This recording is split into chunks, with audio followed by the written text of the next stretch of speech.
the color. Àwọn people water cleaner. I think water cleaner is the color common.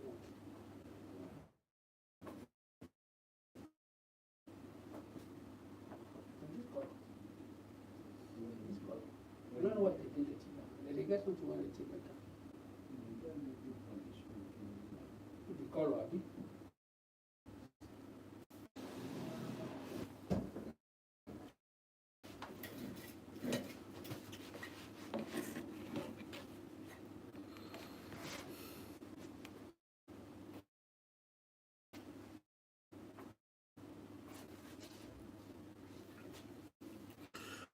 Welcome to Global News on Signature TV. I'm Charles Pius. In the headlines, People's Democratic Party, PDP, calls emergency meeting over defections.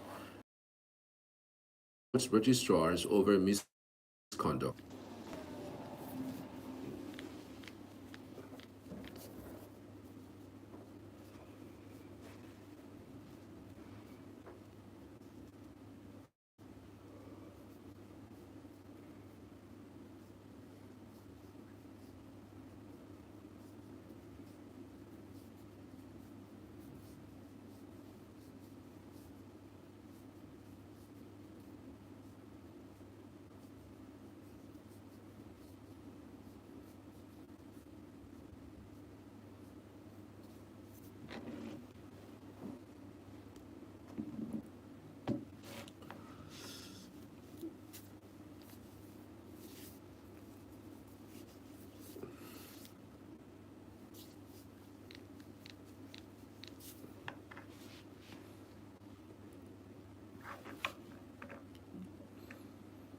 The People's Democratic Party, PDP, the National Working Committee of the party, PDP, has scheduled a meeting for Tuesday to address the wave of defections and other internal crises that have plagued the party over the past years. The storm had been long speculated before the dramatic defection of the PDP's former vice presidential candidate, Ifeanyi Okowa, the Delta State Governor, Sheriff Abubakar, and the entire PDP party structure in Delta, one of the most difficult times since its formation in 1998. Having lost several members in the federal parliament, the latest being Olo Aleoke, a five-time member of the House of Representatives from Osun State, more defections as being touted would place the party at a competitive disadvantage with the ruling APC, with less than 2 years to the 20th, reaffirmed as National Secretary by the Supreme Court, has vowed to attend the meeting despite the stance of the Bauchi State Governor, Bala Mohammed-led PDP Governors Forum. Former Executive Secretary of the National Health Insurance Scheme, NHI, to silence critics on a 5-count charge of alleged fraud in February, claimed Yusuf, who spoke in the media, bringing him alternative clothing. Yusuf said that he spent 6 days in EFCC custody before being arraigned and later denied business, resulting in. Meanwhile, as Nigeria inches towards the 2027 political dispensation, the presidency is labeling groups insinuating presidential spokesperson committee under the leadership of the Abdullahi Ganduje deserve commendation process. Former Governor of Delta State, Ifeanyi Okowa, and his successor, leaving stakeholders speculating that the country is gradually drifting towards a single-party state ahead of the 2027 about slavery in West young and encrypted operations involving cryptocurrencies. He advised Nigerians to verify to report any suspicious cases to the relevant authorities for investigation and actionary action against 2 courts registrars, and on April 22nd, Madamu, Registrar 2 of the Kano High Court, be fairness and confidence in the judiciary.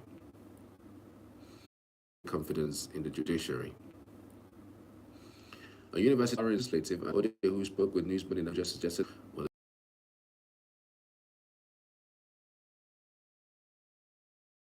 restrictions is that the listed should focus on security and competences such as the military, Department of State Service, Immigration Service, and Nigeria Customs Service. Secured had recently hinted for the creation of state police.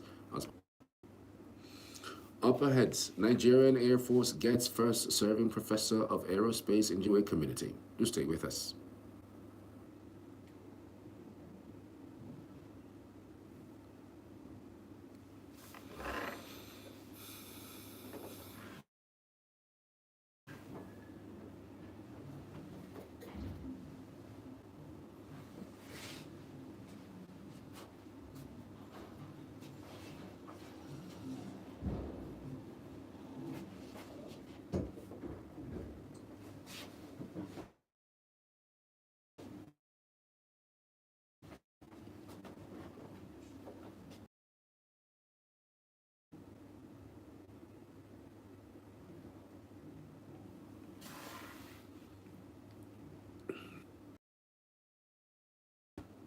As a professor of aerospace engineering. A statement by the Director of Public Relations and Information, Nigerian Air Force, Ehimen Jodame, in Abuja said the appointment was a landmark achievement for the Air Force and a major boost to its research and development endeavors. This, according to him, makes Obadike the first ever serving officer in the NAF to be conferred the rank of professor.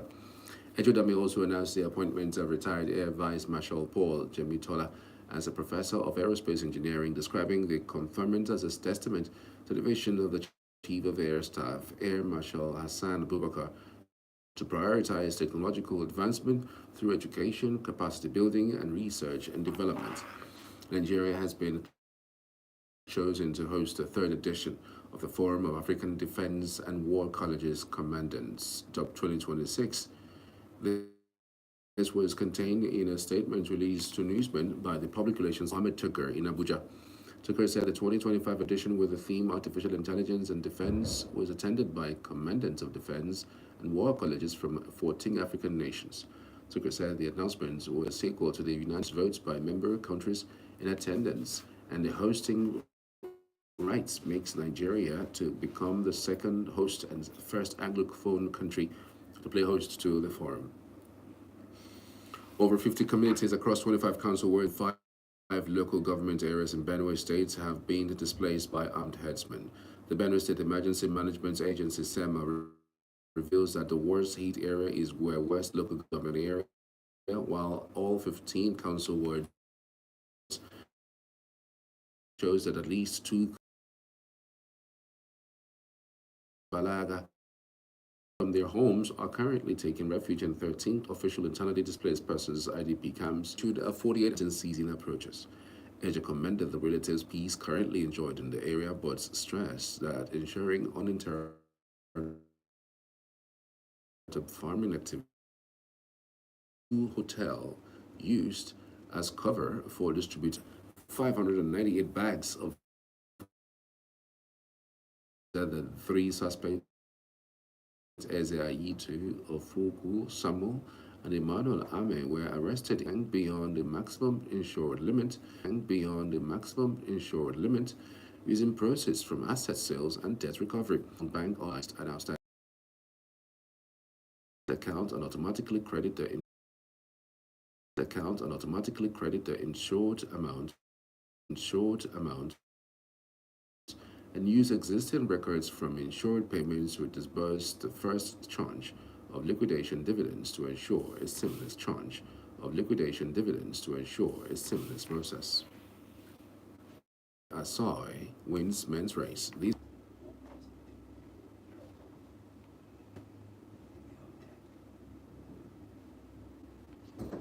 This news is going to be 20 minutes. Oh. This is 70 minutes past 12 o'clock. I'm already waiting for a story. May I want to take a break? I want to hit the break. Now, there you go. Tell us a minute and take a break now. Now you got to calm down fast now. Calm down fast. Well, you still have foreign stories now. There are about 37, 34 stories.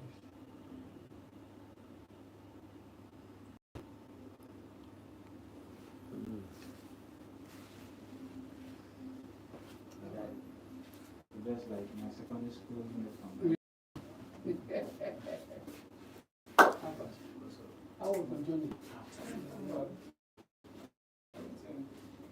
I'm going to come back. Okay.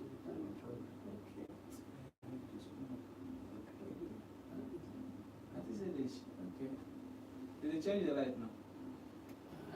They added more lights though. I think some lights were on. They had to bring them on. It's good.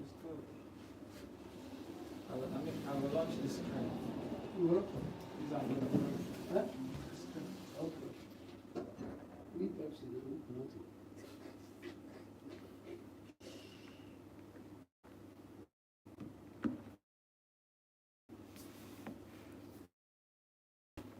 Cardinals arrived at the Vatican to elect the Church's 267th pontiff and a successor to Pope Francis, who has died at the age of 88. The date of the conclave is expected to be announced sometime after his funeral, which was held on Saturday.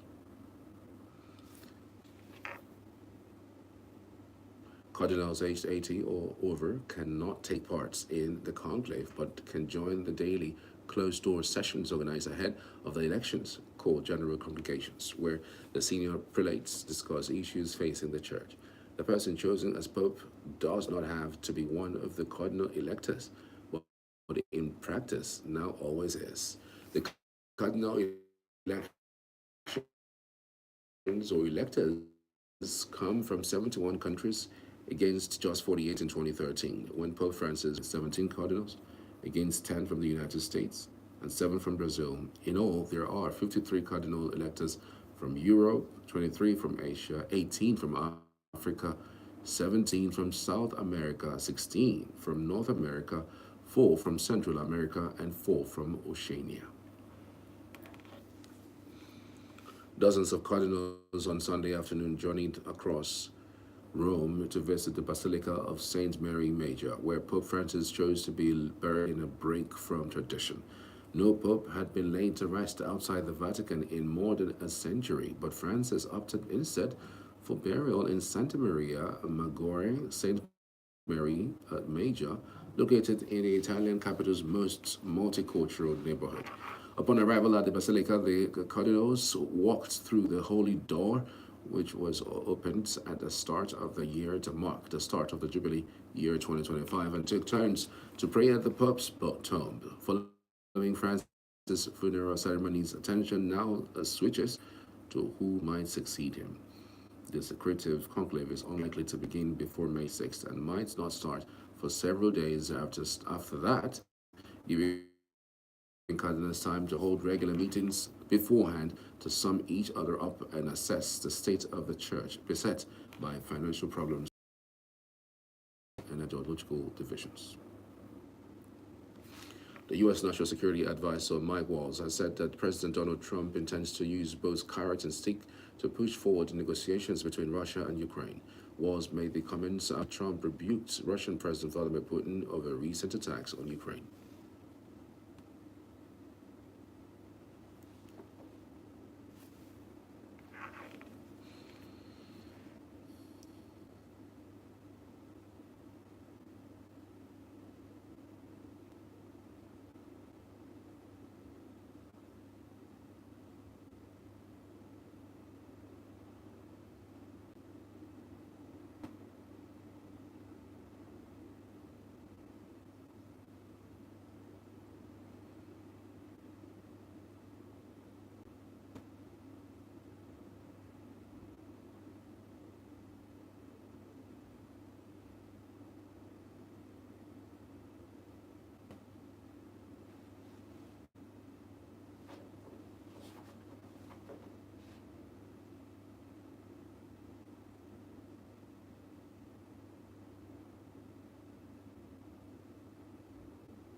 Trump and Ukrainian President Volodymyr Zelensky, who were both in Rome for the funeral of Pope Francis, met in Vatican Basilica on Saturday to try to revive faltering efforts to end Russia's war with Ukraine.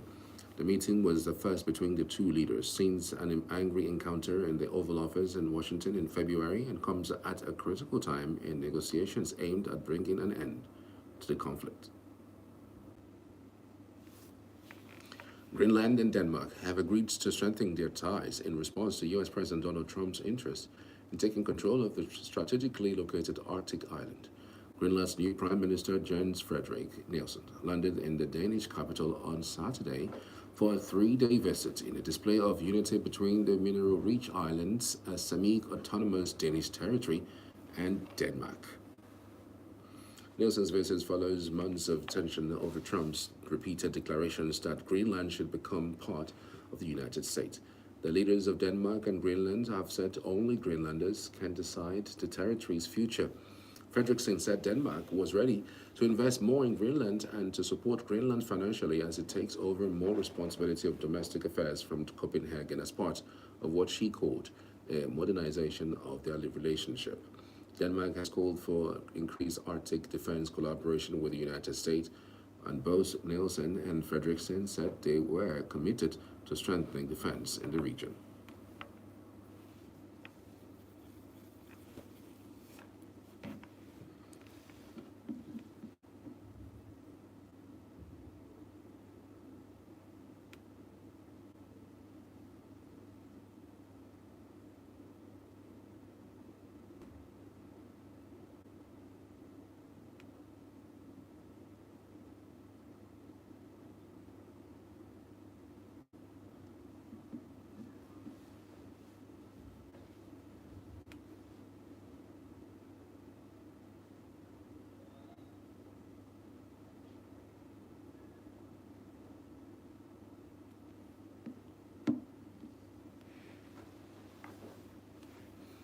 U.S. Treasury Secretary Scott Bessent has said he had interactions with his Chinese counterparts last week during International Monetary Fund meetings in Washington, but did not discuss the standoff over President Donald Trump's tariffs. There have been conflicting signals over the U.S.-China trade war, with Trump saying talks are taking place and China denying any have occurred. He said a trade deal can take months, but de-escalation and an agreement in principle can be achieved sooner and would keep tariffs from ratcheting back to the maximum level.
Alert of tariffs has hit countries ranging from the largest U.S. trade partners like Canada, Mexico, and China to the result in almost unprecedented market volatility and serious damage to investor trust in U.S. assets. Elsewhere, Canada's Conservative Party leader paid tribute to the victims of an accident at a Filipino community festival where at least 9 people were killed when a man drove through a crowd. Carney said an investigation had begun into how and why the attack took place, adding acted alone.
Sunday was the final day of a 5-week campaign for Carney and his rival Pierre Poilievre to make their pitches to voters ahead of an election on Monday that has centered largely on U.S. President Donald Trump's tariffs and threats to annex Canada.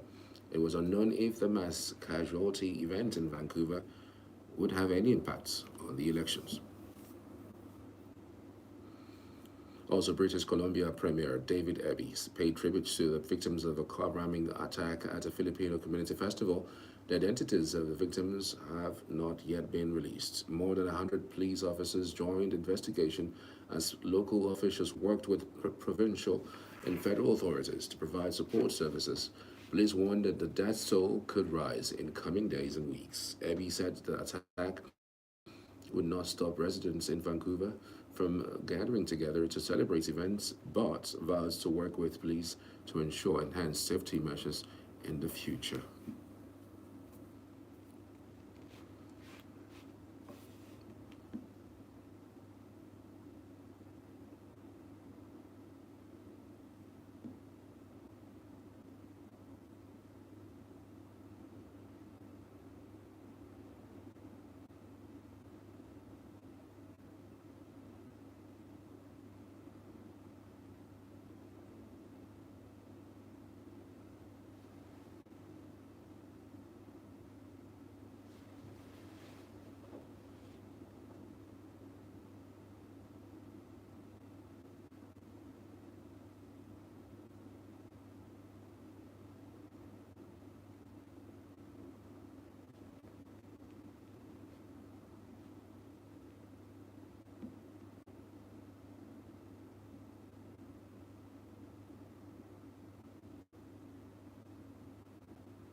Demonstrators held a vigil in Mexico to demand justice for two members of a civil search organization, Carmen Morales and her son, Jaime Ramirez, who were shot by gunmen. During the vigil, activists claimed that in addition to having to search for their missing relatives, such groups must now also worry about their safety and that of their colleagues who suffer from harassment and violence. Morales and Ramirez were members of the citizen search group Gures Buscadores in the western state of Jalisco, which was instrumental in the discovery of what local media dubbed the Ranch of Horror in March, a site where searchers found hundreds of items of clothing and skeletal remains. Morales and Ramirez had been searching for a relative who disappeared in February 2024.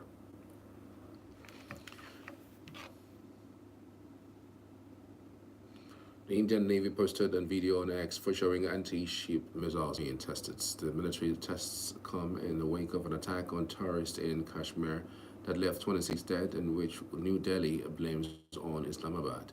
Since the attack, which took place on Tuesday, India has announced a raft of measures to downgrade its ties with Pakistan, including suspending a key water-sharing treaty and closing the only land border crossing. Diplomatic ties between the nuclear-armed South Asian neighbors were weak even before the latest measures were announced, as Pakistan had expelled India's envoy and not posted its own ambassador in New Delhi after India revoked the special status of Kashmir in 2019. Militant violence has afflicted Kashmir, claimed in full but ruled in part by both Hindu-majority India and Islamic Pakistan since the anti-Indian insurgency began in 1989. Tens of thousands of people have been killed, although violence has tapered off in recent years. French far-right leader Marine Le Pen was convicted of embezzlement and handed an immediate 5-year ban from public office, a sentence that will bar her from running in the 2027 presidential race unless she successfully appeals beforehand.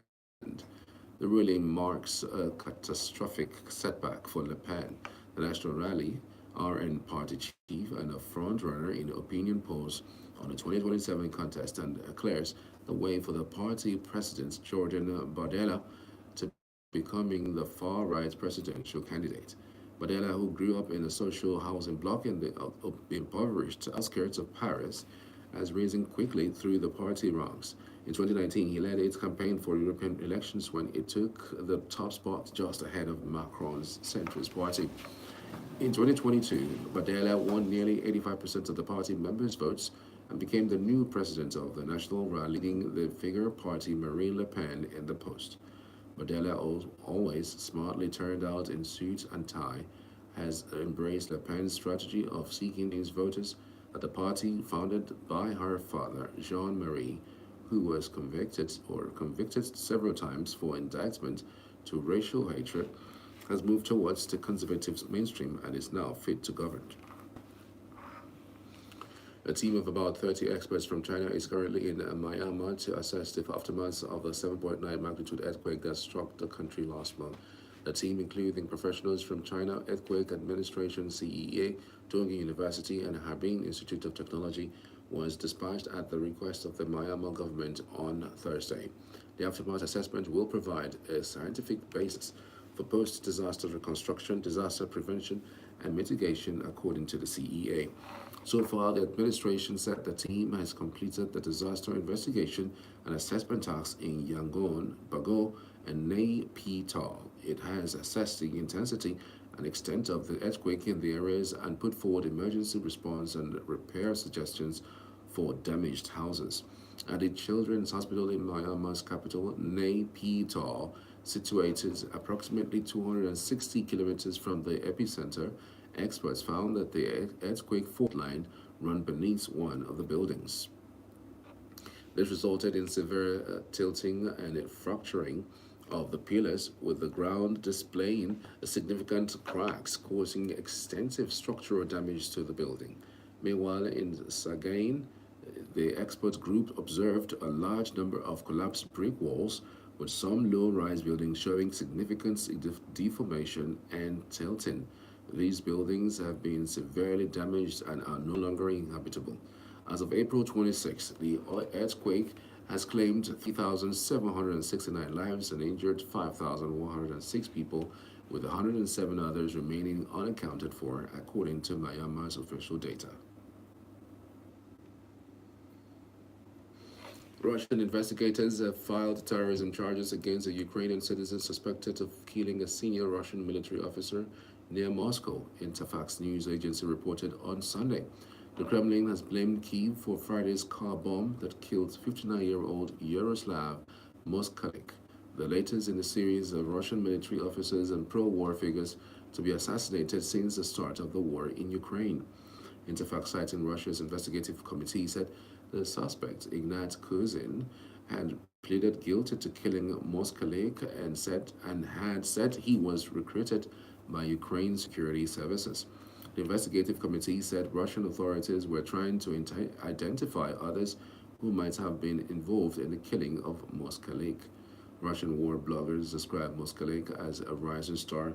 He had participated in several high-level Russian delegations that have met Western officials to try to negotiate a settlement to the conflict in Ukraine. He also dealt with Syria, presenting a report on military technical cooperation in Africa and the Middle East at a security forum in Moscow in 2021. Qatar's Prime Minister has said that efforts to reach a new ceasefire in Gaza have made some progress, but an agreement between Israel and Hamas to end the war remains elusive. Mossad Director David Barner traveled to Doha on Thursday to meet Sheikh Mohammed Hamid efforts to reach a new ceasefire in Gaza. Axios reported last week.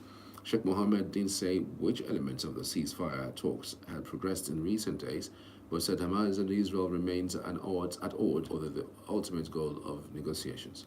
He said the militant group is willing to return all remaining Israeli hostages if Israel ends the war in Gaza, but Israel wants Hamas to release the remaining hostages without offering a clear vision on it. Turkish officials have held with Hamas had shown the group would be more open aims for a lasting solution to the crisis, with Israel including a two-state solution.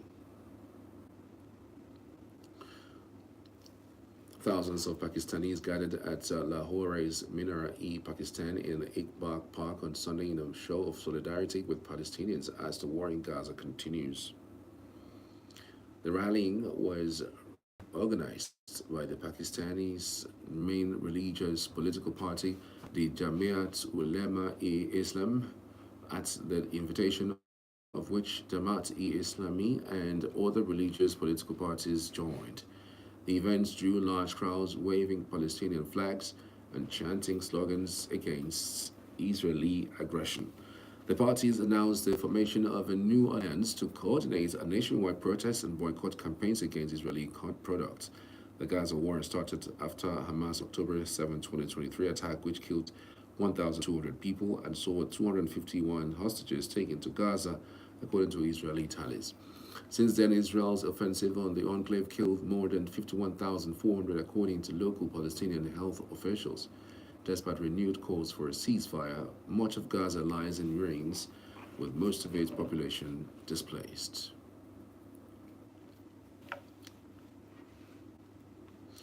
Meanwhile, a network of cities affected by tourism in southern Europe fired water pistols at a tourist bus as they staged a protest against mass tourism at the iconic Sagrada Familia Basilica in Barcelona, chanting anti-tourism slogans and blocking the way of tourist buses of the iconic basilica as tourists looked astonished.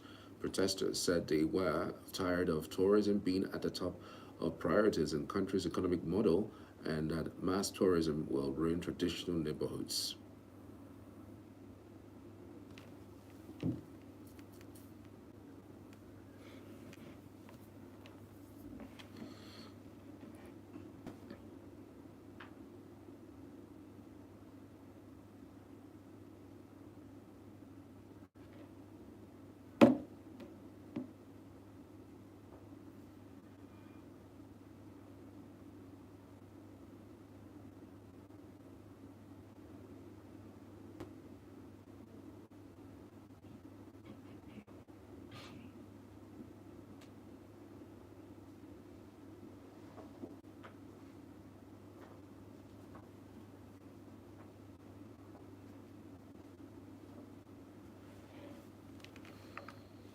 Protests across Spain have been taking place in recent months against soaring rents and the lack of affordable homes in a country that enjoys Europe's fastest economic growth and yet suffers from a severe hosting shortage exacerbated by a tourism boom.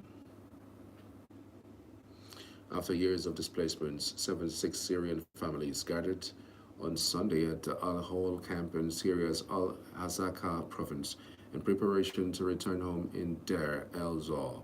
The trip is the first to be organized for Syrian families by the Kurdish Autonomous Administration, which issued a decision to facilitate the emptying of Al-Hol camp following the fall of Syrian President Bashar al-Assad in December 2024, according to head of camps and displaced persons in returns years Islamic states to establish a caliphate across the two. It is widely viewed as a breeding ground for extremism. Regional states, chief about a third of forces have lost. Champions of the 2024-25 Nigerian Premier League season, Daniel Ogumbodede's side claimed their 1-0 victory over Niger Tornadoes at the Remo Star Stadium, Ikenne, on Sunday. Also, Olamilekon Adebayo scored them. Rebel Stars made owned club to win. It is also the first time a Southwest club has claimed the title since the now defunct Julius Berger won it 2 decades ago. The Kenny-based club sits atop the standings with 68 points from 35 matches. Second place Rivers United have accumulated 58 points from the same number of games. Meanwhile, in other developments, Liverpool roared back from a goal behind to thrash Tottenham Hotspur 5-1 and wrap up the Premier League title in style on a momentous day at Anfield on Sunday, needing only a point to ensure a record-recording 20th English title with 4 games remaining. Liverpool were rocked in the 12th minute as Dominic Solanke headed Tottenham in front. But the title party was only temporarily struck back with a Luis Diaz tap-in, an Alexis Mark Allister thunderbolt, and a Cody Gakpo shot before halftime.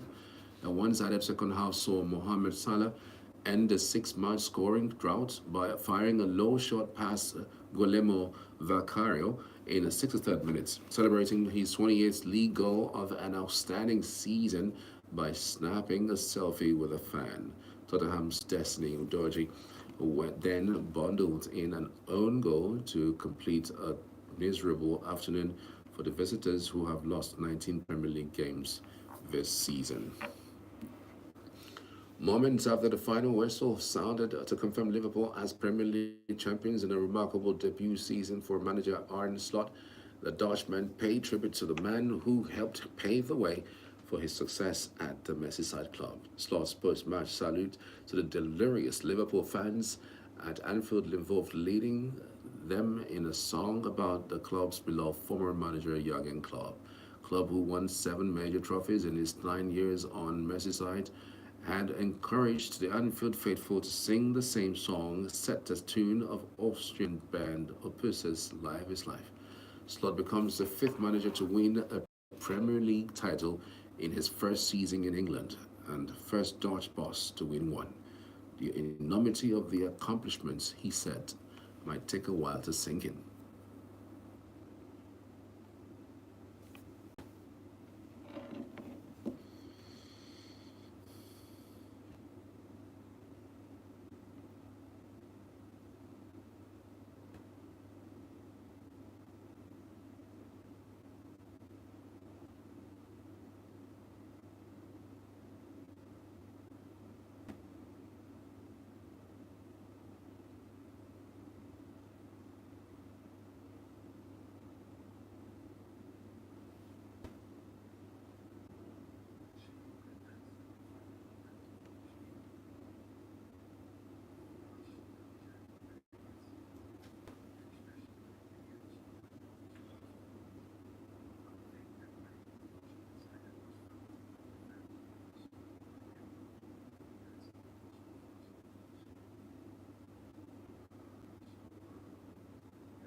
Barcelona ruthlessly dismantled English champions Chelsea en route to a 4-1 victory in their Women's Champions League semi-final second leg in London on Sunday to win 8-2 on aggregate and book the spot in the final.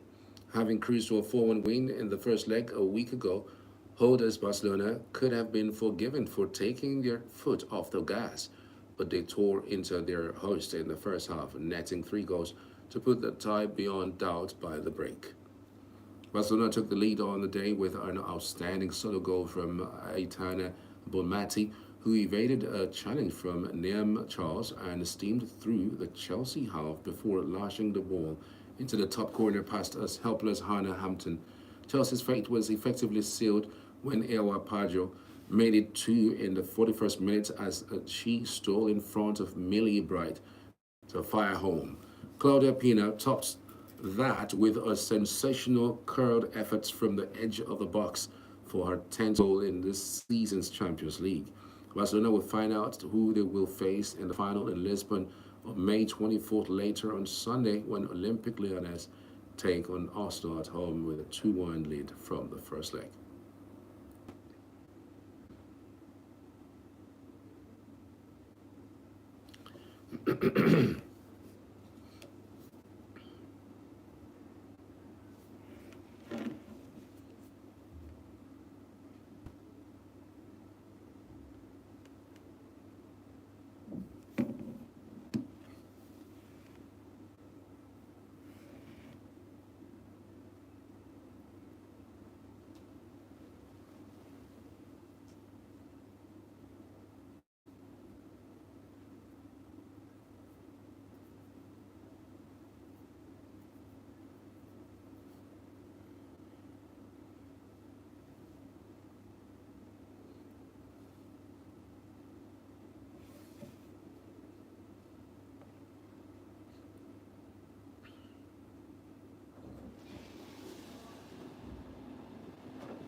And that's the news this hour. I'm Charles Price.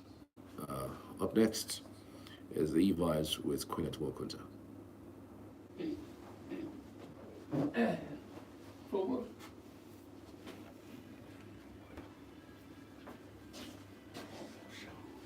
There's something different about this office. I cannot fathom it, but I know there's something different about this office. More lights. Is it more lights or less lights? More light. More like the TV. I think they changed the direction of lights.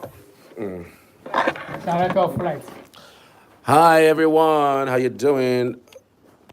Papa, you finished my life here. Huh? How you doing? Which fans? Let me see your Queen fans. Atwokunta is coming up next on E-Vibes Signature TV. So go in there. It's on YouTube. We're live. Hi-yos.